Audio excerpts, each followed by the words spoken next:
titre de notre projet est la mesure de l'impact de la fertilisation de la pelouse sur l'eau de lessivage et de ruissellement. Je crois que c'est le seul projet de recherche qui a démarré lors de la première grappe de recherche. Notre projet est donc la suite du projet établi lors de la première grappe. Depuis quelques années, il y a une augmentation des quantités d'algues bleues dans les lacs du Québec. Ce phénomène a eu pour conséquence d'augmenter la réglementation pour les algues bleues. À ce jour, il y a au moins 25 municipalités dans la province qui ont adopté des règlements pour limiter ou même bannir l'application d'engrais pour les pelouses. Bien que ces réglementations ne soient pas basées sur des données scientifiques, il s'agit dans la plupart des cas de petites municipalités qui n'ont pas accès à l'expertise agronomique et adoptent des règlements sur leurs connaissances actuelles.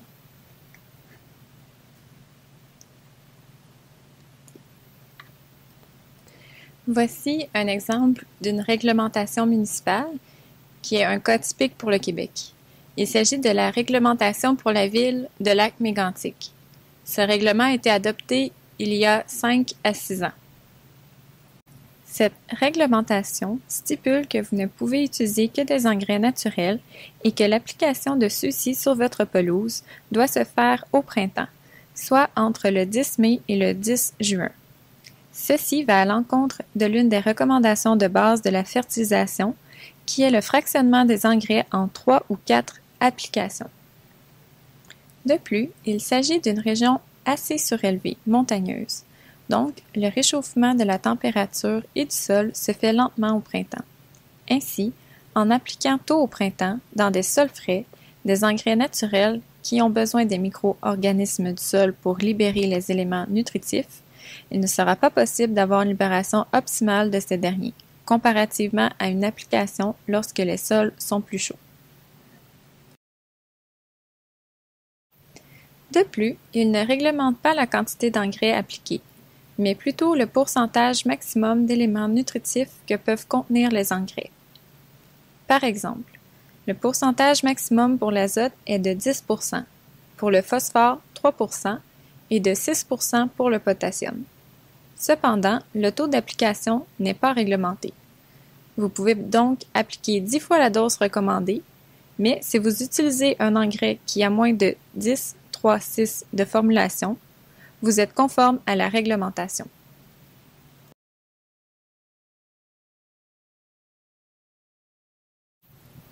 La revue de littérature scientifique démontre que la pelouse est très efficace pour capter les engrais et incorporer les éléments nutritifs dans la matière organique du sol et augmenter cette dernière. Le taux de recyclage des éléments nutritifs dans les pelouses est très élevé, car il y a constamment des racines et des feuilles qui meurent et qui sont réutilisées par la pelouse. L'accumulation de matière organique est d'autant plus élevée si vous laissez les résidus de tonte en surface du sol, ce qui crée une importante accumulation de matière organique pour un sol avec de la pelouse, générant un sol de très grande qualité après quelques années. Ce que nous indique également la littérature est que les pelouses fertilisées n'ont pas plus de pertes en éléments nutritifs que les pelouses non fertilisées. Occasionnellement, les pelouses non fertilisées ont plus de pertes, notamment parce qu'elles ont une plus faible densité de plants, laissant ainsi plus de surface de sol à nu. Lorsque le sol est à nu, ceci crée souvent du ruissellement et quelquefois de l'érosion, ce qui occasionne des pertes en éléments nutritifs. Les pertes d'éléments nutritifs dans les pelouses, rapportées dans la littérature, sont souvent inférieures aux critères pour l'eau potable au Québec, qui est de 10 mg de nitrate par litre et 0,2 mg de phosphore par litre. Notre revue de littérature et les données obtenues sont les résultats de recherches menées aux États-Unis. Il n'y avait pas eu de projet à grande échelle réalisé au Canada dans ce domaine. Le projet actuel contient plusieurs objectifs qui sont récurrents et seront donc répétés d'une année à l'autre.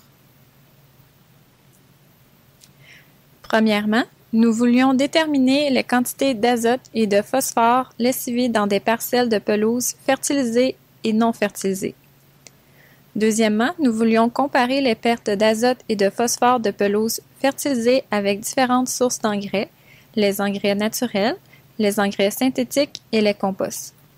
Enfin, nous voulions mesurer l'impact de différentes régies de culture de la pelouse sur la perte des éléments nutritifs tels que l'aération, le terreautage et le sursemis. Pour les matériels et méthodes, le dispositif expérimental est assez imposant. Vous serez à même de le constater dans les prochaines diapositives. Nous avions besoin que les parcelles soient isolées de la nappe phréatique. Nous avons mis en place 15 parcelles.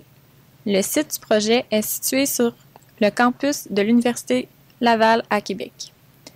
Étant donné que le coût de ces installations n'était pas admissible dans la première ronde des projets scientifiques de la GRAP, nous avons fait appel à des donations privées de l'industrie québécoise comme des associations professionnelles, des entreprises d'entretien de pelouse et des fabricants d'engrais qui ont tous contribué financièrement à la mise en place des parcelles. Vous observez ici des photos de la mise en place des parcelles. Nous avions besoin de la machinerie lourde. Chaque parcelle mesure 15 mètres par 5 mètres. Chaque parcelle était excavée afin d'enlever la couche arable. Nous avons creusé en utilisant des niveaux au laser pour que chaque parcelle soit identique. La finition se faisait à l'aide de râteaux à main afin d'assurer l'uniformité des parcelles.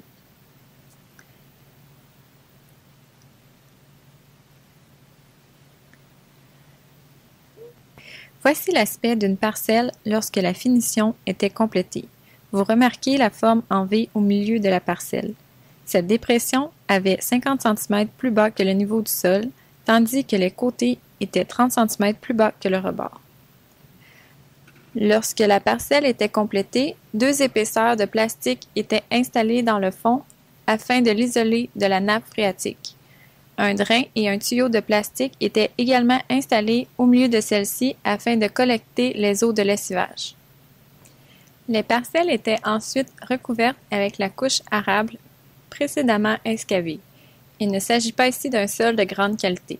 Vous remarquerez une autoroute à gauche au fond de la diapositive.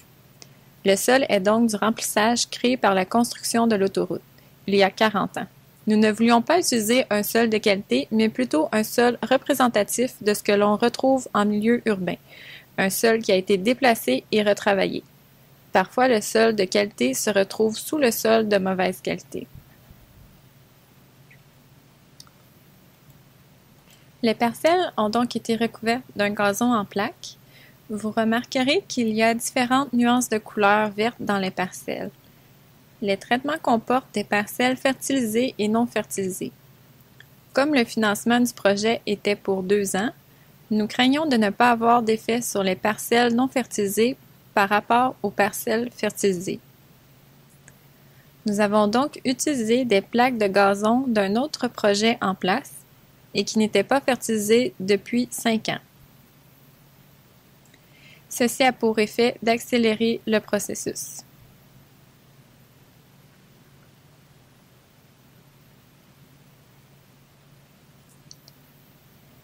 Les parcelles se composent de graminées à gazon, mais également de mauvaises herbes à feuilles larges, surtout du trèfle et du plantain.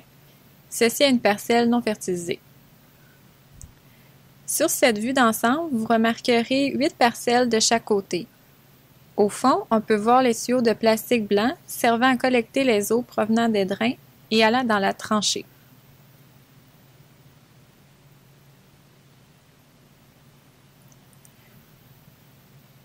Voici une vue de l'autre côté des parcelles où l'on peut voir les tuyaux d'eau de lessivage.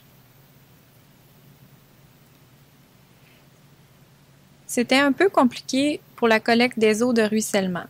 Nous avons utilisé des tuyaux de plastique qui ont été fendus sur le sens de la longueur. L'idée était de collecter les eaux de ruissellement sans collecter les eaux de pluie.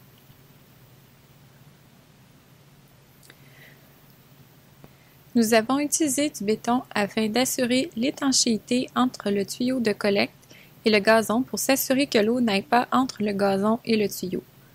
Tous ces tuyaux de collecte d'eau de ruissellement étaient également recouverts d'un second tuyau afin de s'assurer de ne pas collecter l'eau de pluie. Voici la sortie du tuyau pour l'eau de ruissellement. Chaque parcelle avait 2 sorties de tuyaux, le tuyau blanc pour l'eau de lessivage et le noir pour l'eau de ruissellement. Pour la collecte des eaux à la sortie de chaque tuyau, nous avons utilisé cet équipement. Il s'agit d'un haut-jet basculant. L'eau est collectée dans la partie du haut et l'instrument est calibré pour faire en sorte que lorsqu'il y a accumulation de 500 ml, l'eau-jet bascule. On peut observer des fils à la base de l'eau-jet. Les mesures sont compilées dans un enregistreur de données. En multipliant le nombre de fois que l'eau-jet a basculé par 500 ml, nous obtenons le volume total d'eau collectée. Vous remarquerez également le contenant bleu. Il sert à collecter un échantillon d'eau à chaque 2 bascules de l'eau-jet pour analyser les éléments nutritifs du contenant.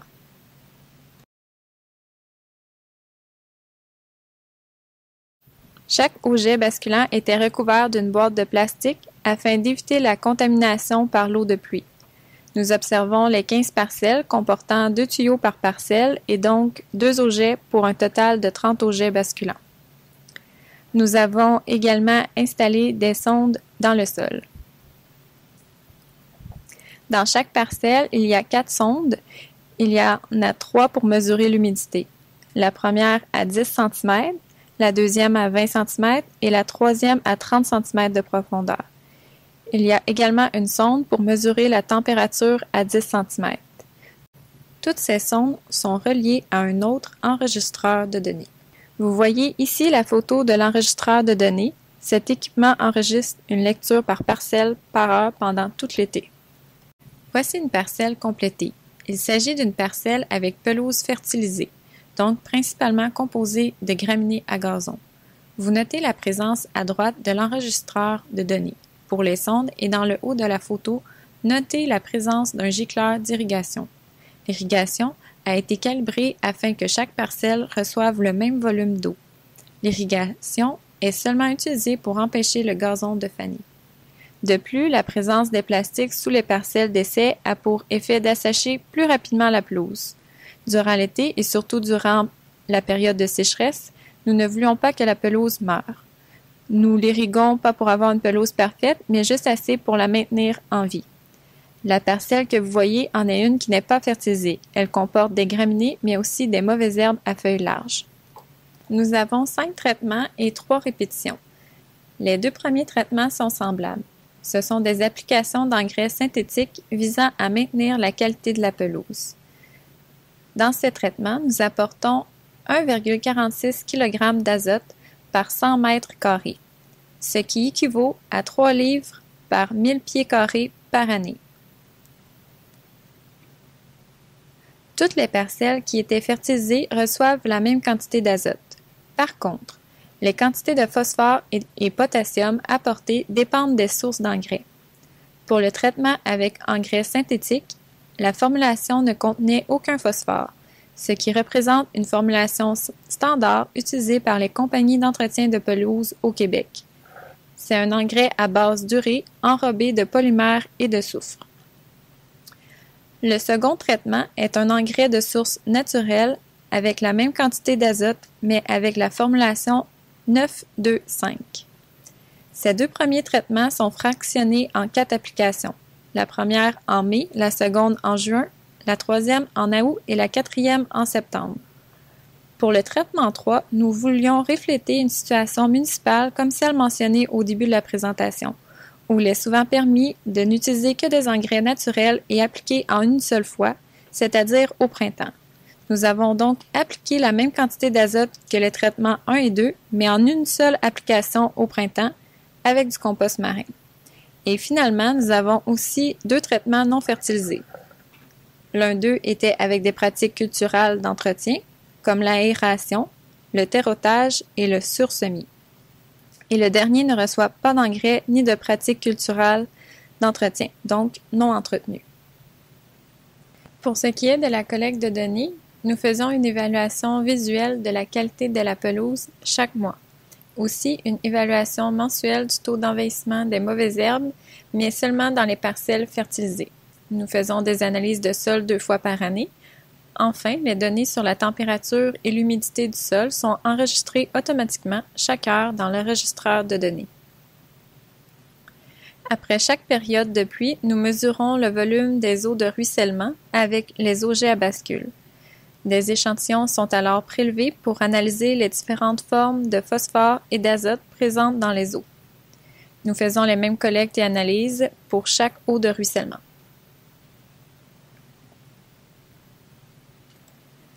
Les parcelles ont été construites en 2011 et les traitements mis en place en 2012.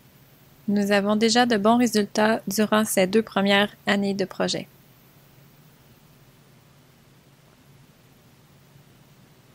Voici un graphique sur l'évolution de l'humidité relative dans le sol. Sur ce graphique, la ligne en rouge indique le traitement avec engrais synthétique, la ligne verte indique le traitement avec engrais naturel, la ligne jaune, les traitements avec compost, la ligne bleu pâle, les traitements non fertilisés avec entretien et la ligne bleu foncé, les traitements non fertilisés et sans entretien. Les années 2012 et 2013 sont complètement différentes pour ce qui est de la météo. L'année 2012 était sèche. Vous constaterez que pour les traitements non fertilisés, le sol séchait beaucoup plus que les parcelles fertilisées, ce qui est tout de même surprenant. Toutefois, pour 2013, la météo était totalement différente, car ce fut une année avec beaucoup de précipitations. Nous avons observé l'inverse de 2012. Sur le graphique, les lignes bleues, soit les parcelles non fertilisées, avaient un plus haut taux d'humidité relative que les parcelles fertilisées. Ce sont donc des résultats contradictoires pour ces 2 années.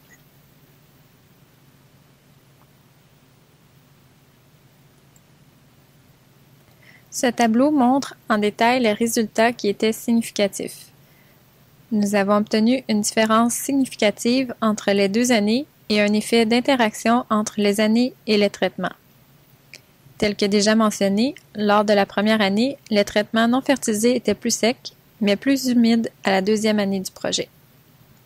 Il s'agit ici d'un graphique sur les volumes d'eau de lessivage en fonction des traitements. Notez que les parcelles avec engrais synthétique avaient un plus faible volume d'eau de ruissellement. Donc, ces parcelles perdaient moins d'eau par rapport aux autres traitements. Pour les données sur les volumes d'eau de ruissellement, il y avait moins d'effets significatifs. Sur le graphique, ça semble moins évident, mais il y avait des différences significatives en fonction de la fertilisation. Il n'y avait pas de différence entre les sources d'engrais, c'est-à-dire entre l'engrais synthétique, naturel et de compost. Mais il y en avait entre les parcelles fertilisées et les parcelles non fertilisées. Voici les détails pour les eaux de ruissellement. Nous constatons une différence significative pour l'interaction année et traitement entre les parcelles fertilisées et non fertilisées. Le volume des eaux de lessivage était significativement moins grand dans les parcelles fertilisées, peu importe le traitement, que dans les parcelles non fertilisées. Ceci n'était pas surprenant puisque c'était rapporté dans la revue de littérature. Nous avons vu une différence significative entre les traitements fertilisés avec engrais synthétiques et naturels par rapport à ceux avec compost.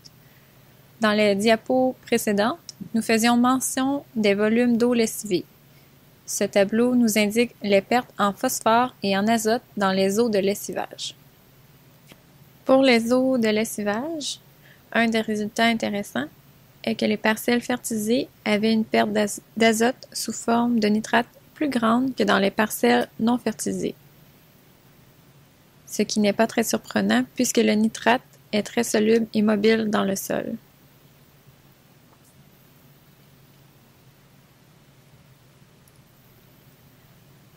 Toutefois, il n'y a pas eu de différence significative pour le lessivage de l'azote sous forme de nitrate entre les différentes sources d'engrais.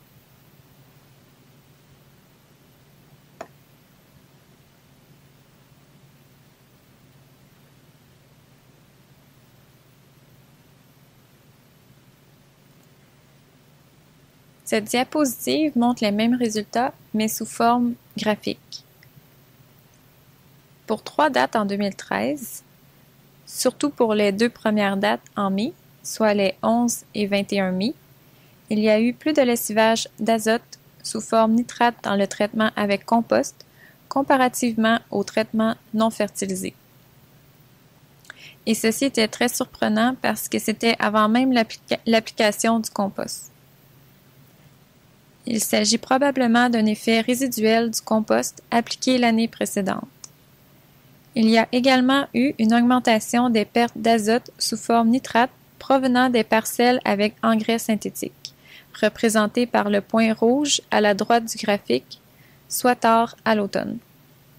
Ce qu'il est important de retenir est qu'il y a eu augmentation de pertes d'azote sous forme de nitrate, mais ces dernières étaient reliées à 3 ou 4 événements spécifiques distribués tout au long de l'année, ce qui est une importante information pour le projet. En ce qui concerne le ruissellement, nous avons observé que toutes les sources de phosphore que nous avons utilisées dans les différents types d'engrais, il y avait une augmentation des pertes de phosphore provenant des parcelles non fertilisées comparativement à celles fertilisées. Ceci peut paraître contre-intuitif, mais si le volume d'eau de ruissellement est réduit, et donc l'érosion du sol, ceci devrait avoir un effet sur la réduction des pertes en phosphore. Et ceci était le cas pour toutes les formes de phosphore que nous avons mesurées. Nous avons également observé une réduction des pertes d'azote sous forme d'ammonium dans les parcelles fertilisées. Ceci est le même type de graphique que celui du lessivage de nitrate, mais il est pour le phosphore total, qui est la somme de toutes les formes de phosphore mesurées sur une période de 2 ans. Pour les 2 années, pour les traitements non fertilisés, soit les 2 lignes bleues, il y a eu une augmentation des pertes de phosphore comparativement aux parcelles fertilisées. Encore une fois, nous n'observons pas de différence significative sur les pertes de phosphore entre les sources d'engrais.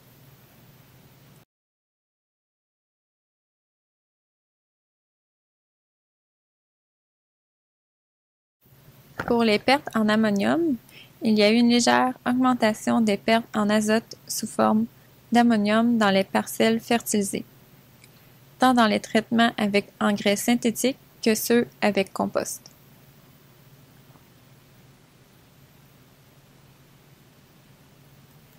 Il s'agit ici d'une parcelle fertilisée avec 4 applications de l'engrais synthétique.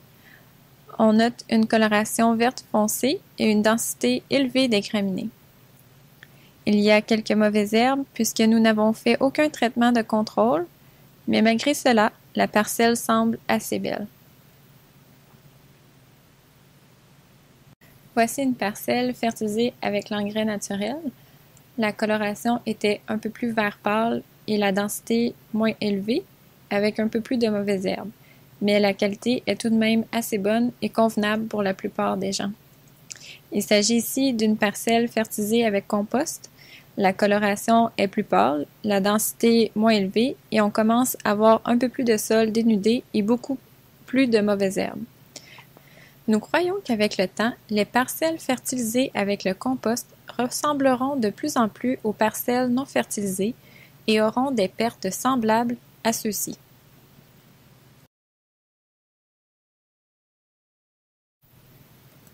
En conclusion, nous avons observé un impact contrasté de la fertilisation de la pelouse sur le taux d'humidité du sol.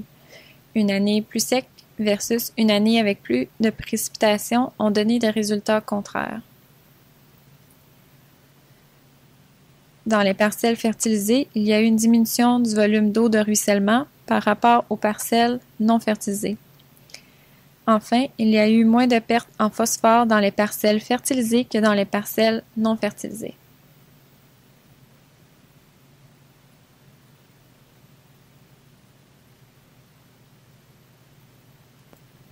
Pour ce qui est de l'azote sous forme nitrate dans l'eau de lessivage, il y avait plus de pertes dans les parcelles fertilisées que non fertilisées.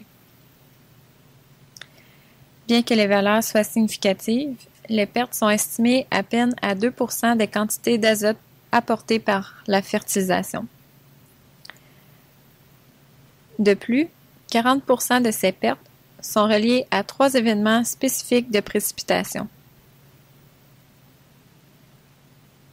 Ceci est une bonne nouvelle, car si ces résultats se répètent dans les années futures du projet, les pertes pourraient être prévisibles et il pourrait y avoir intervention pour limiter les effets en choisissant la période d'application, par exemple. C'est une situation plus facile à gérer que s'il y avait eu des pertes constantes tout au long de l'année. Les échantillons de 2014 et 2015 sont présentement à l'analyse.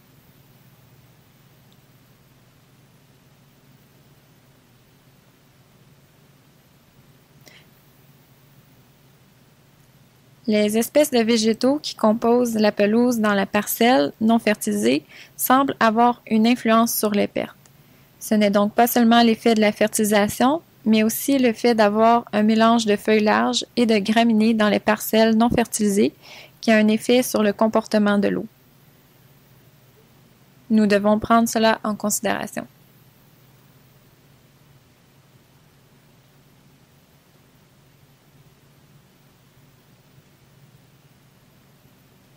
Il s'agit d'un projet à long terme, car nous aurons 6 saisons de croissance. Les aspects que nous suivons attentivement sont l'apparence de la pelouse ainsi que les pertes dans les parcelles fertilisées avec le compost. Un des points que j'ai oublié de mentionner, mais qui est très important, est que le compost utilisé contenait une quantité importante de phosphore, comme la majorité des composts. Selon la littérature, l'ajout fréquent de compost peut causer une accumulation de phosphore dans le sol. Nous suivrons l'évolution de phosphore par les analyses de sol et les pertes de phosphore. Les résultats de nos recherches serviront entre autres à informer les municipalités qui ont adopté ou adopteront des réglementations sur la fertilisation des pelouses. Elles pourront probablement adapter les pratiques culturales afin de diminuer les pertes. Cela pourra servir aussi pour des représentations politiques. Une des difficultés rencontrées lors du projet est le recrutement d'un étudiant à la maîtrise. Je crois que nous avons eu un affichage de poste pendant 3 ans et il n'a pas été comblé. Nous avons comblé ce besoin en embauchant un second chargé de projet. Il faut comprendre que c'est un projet exigeant tout au long de la saison de croissance. Ce projet demande une présence constante. Il y a plusieurs observations à faire et équipements à opérer. Nous allons continuer à essayer de recruter un étudiant gradué pour la saison de 2016.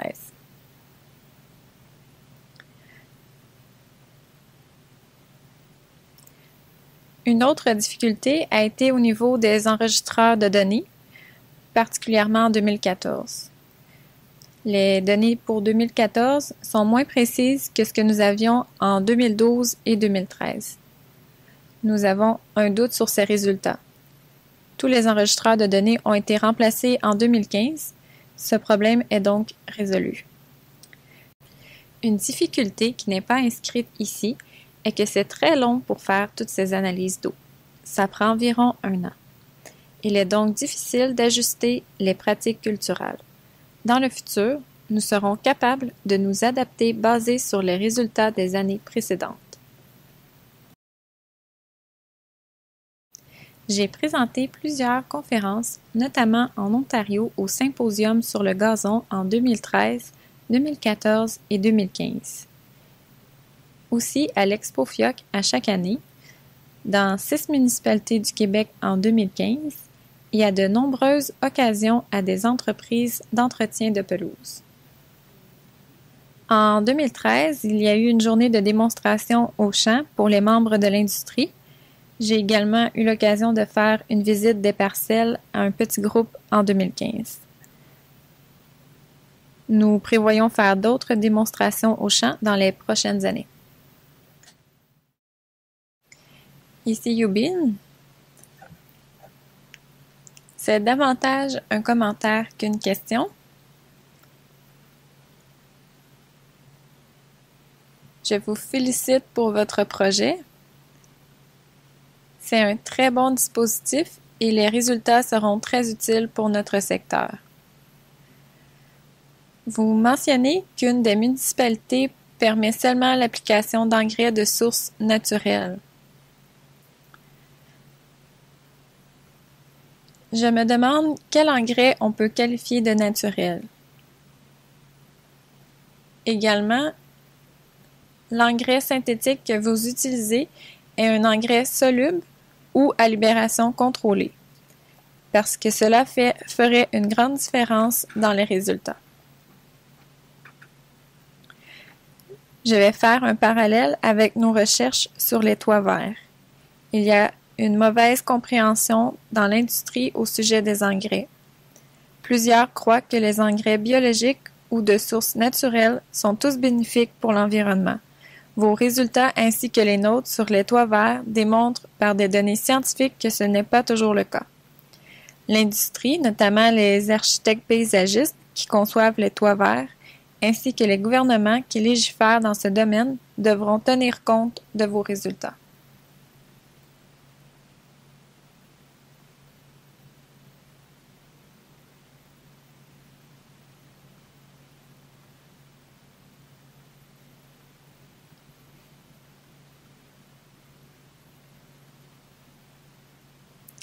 Réponse: Guillaume, un des éléments que nous voulions démontrer dans ce projet est qu'un élément nutritif est un élément nutritif, peu importe la source de l'engrais.